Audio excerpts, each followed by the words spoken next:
Hello everyone. आज हम हमारी सीरीज़ में आगे कंटिन्यू करेंगे और पढ़ेंगे चार्टर एक्ट ऑफ 1830। इसके पहले हमने रेगुलेटिंग एक्ट ऑफ 1773 पढ़ा है, एक्ट ऑफ 1786 पढ़ा, फिर चार्टर एक्ट ऑफ 1793 पढ़ा।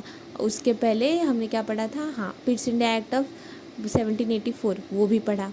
ठीक है, तो ये सब एक्ट्स हमने पढ़े हैं। अगर आपने वो नहीं देखे हैं तो डिस्क्रिप्शन में लिंक है, तो आप देख सकते हैं। आज हम पढ़ेंगे चार्टर एक्ट ऑफ 1830। ठीक है, तो हमें पता है 1600 में ईस्ट इंडिया कंपनी को मिला था चार्टर कि वो ट्रेड राइट्स, उनको एक्सक्लूसिव ट्रेड राइट्स दिए थे इंडिया पे, उनकी मोनोपोली होगी। ब्रिटेन से दूसरी कोई कंपनी इंडिया में आके ट्रेड नहीं कर सकती, सिर्फ और सिर्फ कौन कर सकता है, ईस्ट इंडिया कंपनी। ठीक है, तो ये चार्टर लेके 1608 में ब्रिटिश आ गए इंडिया में, ये हमें पता है। ठीक है, उनकी ट्रेड मोनोपोली थी। अभी चार्टर एक्ट ऑफ 1813 में क्या हुआ, अभी हमने देखा था इसके पहले के जो एक्ट्स थे उसमें धीरे धीरे ब्रिटिश क्राउन क्या कर रहा है, वो अपना पावर बढ़ा रहा है ना। कंपनी को बता रहा है कि आप हमारे ही अंडर हो, कंपनी का सेपरेट खुद का कुछ नहीं है, कंपनी हमारी ही है, मतलब हमारे अंडर ही आती है, ऐसा। तो ऐसे इसमें अभी एक नेक्स्ट स्टेप आ गया। क्या किया क्राउन ने, क्या किया, एबॉलिश कर दिया trade monopoly of the company in India.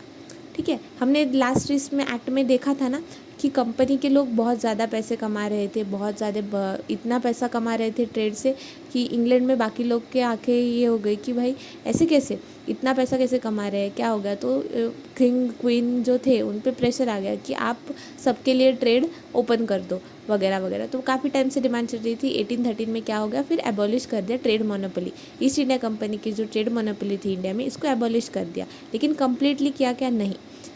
मतलब देखो अभी क्या होगा, अभी इंडियन ट्रेड सारे ब्रिटिश के मर्चेंट्स को ओपन होगा। पहले सिर्फ ये कर सकते थे, अब सारे ब्रिटिश मर्चेंट्स कर सकते हैं।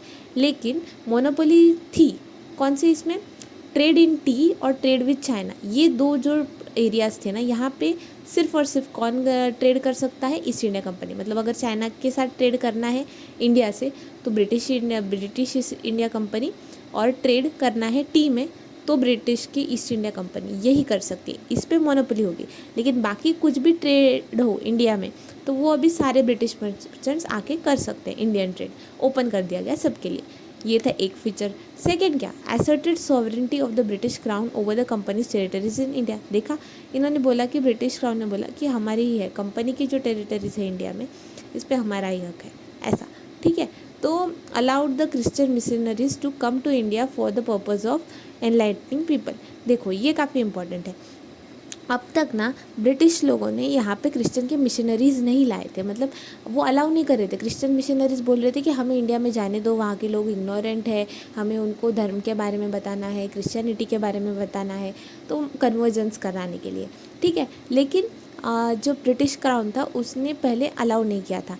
क्यों, क्योंकि ना पोर्चुगीज़, हम पता है सबसे पहले जो यूरोपियंस इंडिया में आए थे वो कौन थे, पोर्तुगीज़। तो पोर्तुगीज़ ने यही गलती की थी बराबर, वो आए और वो ज़बरदस्ती सबको क्रिश्चियनिटी में कन्वर्ट कर दे रहे थे, इसलिए उनका रूल ज़्यादा देर टिका नहीं। हाँ, मतलब रहा, गोवा में रहा, बहुत सालों तक रहा, लेकिन वो कन्फाइंड हो गया एक ही एरिया तक, पूरे देश पे वो रूल नहीं कर सके। तो इससे ब्रिटिश ने एक सीख ली थी कि आप इंडियन लोगों के रिलीजन में इंटरफेयर ना करें, इस ताकि अगर आप इंटरफेयर करोगे, अगर ज़बरदस्ती उनको क्रिश्चियनिटी में डालने की कोशिश करोगे तो आपको, आपके पैर इधर नहीं जम सकते, ऐसा। तो इसलिए अब तक क्रिश्चियन मिशनरीज़ को अलाउ नहीं किया गया था। लेकिन अभी थोड़ा इन लोग का बेस बन गया था, तो फिर क्रिश्चियन मिशनरीज़ बोले कि अभी तो हमको जाने दो। तो अभी क्राउन ने बोला कि ठीक है, तो चार्टर एक्ट ऑफ 1813 से अलाउ किया गया कि क्रिश्चियन मिशनरीज अब इंडिया जा सकते हैं, ताकि लोगों को एनलाइटनमेंट मिल सके, उनको ज्ञान की प्राप्ति हो, तो उनको ज्ञान देने के लिए क्रिश्चियन मिशनरीज जा सकते हैं, ऐसा। फिर ये एक्ट का अगला फीचर है कि spread of western education, provided for the spread of western education among inhabitants of the British territories in India. India में जो भी ब्रिटिश की टेरिटरीज है वहाँ पे western education, western ideas, art, science, literature, ये सब स्प्रेड हो, इसके लिए 1 लाख रुपए का फ़ंड दिया गया। अब ये काफ़ी नहीं था वो टाइम पे भी, स्टिल वो एक दे दिया उन्होंने कि हाँ 1 लाख रुपए लो और स्प्रेड करो एजुकेशन वगैरह, वेस्टर्न आइडियाज़, ऐसा।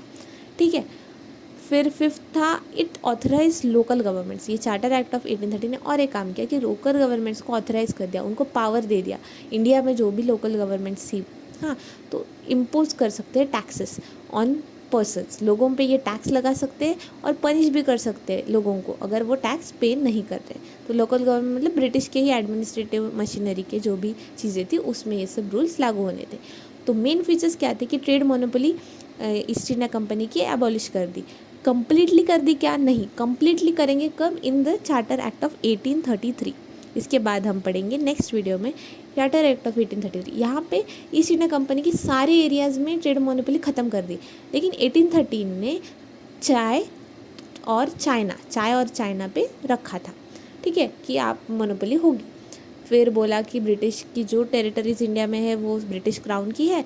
और थर्ड, क्रिश्चियन मिशनरीज को आने दिया, ये इंपॉर्टेंट, 1 लाख रुपए की निधि दी। और फिर लोकल गवर्नमेंट्स को पावर दिया कि आप टैक्स कलेक्ट कर सकते हैं, कोई टैक्स ना दे तो पनिश कर सकते हैं। तो ये था important features of charter act of 1830। That's it for the day. Thank you.